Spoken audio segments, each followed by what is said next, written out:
서브이십니다. 돈 많은 여자와 결혼하면 잘 살 것 같다는 남자들의 착각 2.0 버전입니다. 젊었을 때는 경험이 없습니다. 그래서 돈 많은 여자와 결혼을 하면 잘 살 것 같다는 생각을 합니다. 그런데 아직 인생 경험이 없는 20대에 큰 결정을 많이 합니다. 대학, 취업, 군대, 결혼 등과 같은 일들이죠. 요즘에는 20대가 아닌 30대, 40대에 결혼하는 인구가 많이 늘었지만 나이가 든다고 현명한 선택을 하는 것은 아닙니다. 그렇다면 돈 많은 여자와 결혼을 하면 잘 살까요? 결론부터 얘기하면 대부분 망합니다. 어, 주로 어떤 남자가 이런 생각을 합니까? 외모, 학벌, 말빨은 되나 전문직이 아닌 경우에 해당하는 남자입니다. 그리고 전제 조건은 가난한 가정에서 태어난 남자입니다. 외모는 호감형 정도입니다. 아주 잘생길 필요는 없죠. 그런 남자는 이미 연예계로 가고 없습니다. 상위 5% 꽃미남 얘기하는 건데요. 연예계도 얼굴 대고 말빨 되는 남자 거의 없습니다. 장동건, 원빈, 조인성, 정우성 등도 잘생기긴 했어도 말빨이 안 되는 사람이 얼마나 많습니까? 연예계에도 이런데 평범한 우리들의 기준으로 보면 외모는 보통이면 되지만 여자에게 호감을 줄 만한 말빨만은 확실하게 있어야 합니다. 그래서 당연히 연애 경험이 많습니다. 소개팅을 나가면 항상 인기 있는 편이죠. 지적인 면은 아주 뛰어날 필요는 없고 여러 분야의 지식이 코팅되어 있는 수준입니다. 예를 들어 야구에 대한 규칙은 알고 있으나 세세한 규칙으로 들어가면 모르고요. 주식이라면 스캘핑, 스윙 등에 대해서는 알고 있으나 국제적인 매크로 환경에 대해서는 잘 모르는 경우입니다. 그래야 대화를 할 때 여러 분야의 어떤 주제의 대화가 이어지건 간에 다 말할 수가 있습니다.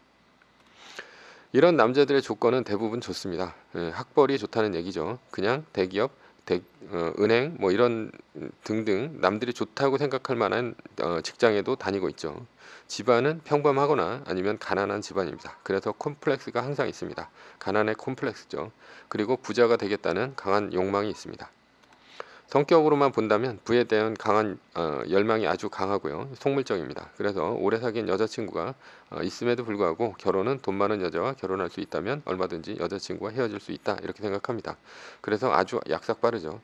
하나만 알고 둘은 모르지만 자신이 세상의 모든 것을 아는 양 생각합니다. 그래서 그들은 착각하죠.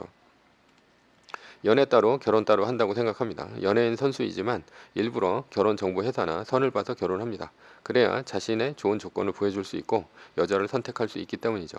선보지 않고 그런 부잣집 딸을 만나기가 힘듭니다. 인맥이 평범하거나 가난하기 때문에 딱히 주변에서 소개시켜 줄 만한 사람이 없기 때문이죠.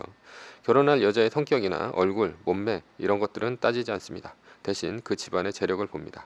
그리고 초고속으로 결혼합니다. 그러나 결혼은 현실입니다. 그리고 현실을 깨닫는데 6개월이 걸리지 않습니다.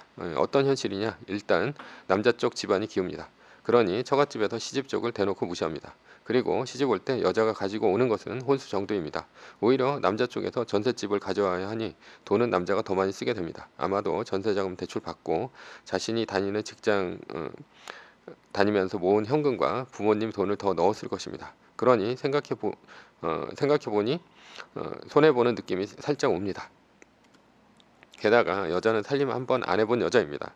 그리고 씀씀이는 얼마나 큰지 가전제품은 죄다 외제로 사야 되고 음식은 배달시켜 먹습니다.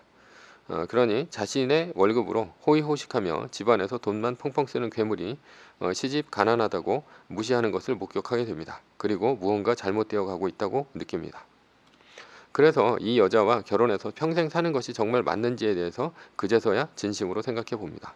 여자가 돈이 많은 게 아니고 여자 쪽 집안이 돈이 많은 것입니다. 그러니 장인어른, 장모님이 돈이 많은 것이죠. 부동산 부자건, 현금 부자건, 주식 부자건 말입니다. 그런데 여자가 친정 쪽에서 돈을 가져오는 것은 또 아닙니다. 친정의 재산을 물려받으려면 장인어른, 장모님이 돌아가셔야 합니다. 요즘에는 90세는 기본으로 삽니다. 재수 없으면 120살까지 산다는 얘기도 있죠. 그 시절이 되면 자신도 꽤 늙는데 그때까지 자기는 무시받고 살아야 합니다. 오히려 처갓집 식구보다 본인이 더 먼저 죽을 수도 있습니다.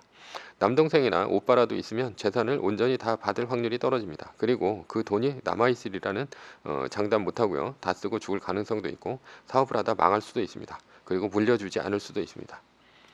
이런 생각이 들자마자 이제 상황이 이해되기 시작합니다. 가난한 우리 어머니 무시하는 괴물이 매일 피자 배달시키면서 자신에게 돈 못 벌어온다고 구박하는 상황이 과연 옳은 상황인가? 심지어 피자 시켜먹는 돈은 대기업 다니면서 뼈 빠지게 벌어온 자신의 월급입니다. 그러나 이들이 누구입니까? 눈치 백단에 산전수전 다 겪은 사람들 아닙니까? 그러니 보통 사람들과는 달리 빠른 판단으로 이혼합니다. 최대 6개월이 걸리지 않습니다. 왜 6개월이냐? 1년이 넘으면 재산을 반으로 분할해야 합니다. 그리고 애까지 생기면 양육비까지 낼 판입니다. 그래서 6개월 만에 초고속으로 이혼합니다. 재혼 또한 빠릅니다. 1년 내에 재혼하는 경우가 대부분인데요. 단 재혼할 경우 집안, 돈 뭐 이런 거 신경 안 씁니다. 배우자의 성격과 외모만 신경 씁니다. 남자는 여자의 돈을 보고 결혼하면 안 됩니다. 의사라도 병원 차려준다고 해도 사실 그렇게 결혼하면 안 됩니다. 그럴 경우 돈을 얼마나 버느냐에 따라 사유의 등급이 달라집니다. 그래서 돈 버는 스트레스가 장난이 아닙니다. 전문직이건 대기업이건 자신이 벌 만큼 벌고 그 안에서 쓰면 되는 것 아닙니까? 그러니 남자는 부자와 결혼해야 한다는 생각을 버려야 합니다. 결론입니다. 남자의 신데렐라 스토리는 없습니다.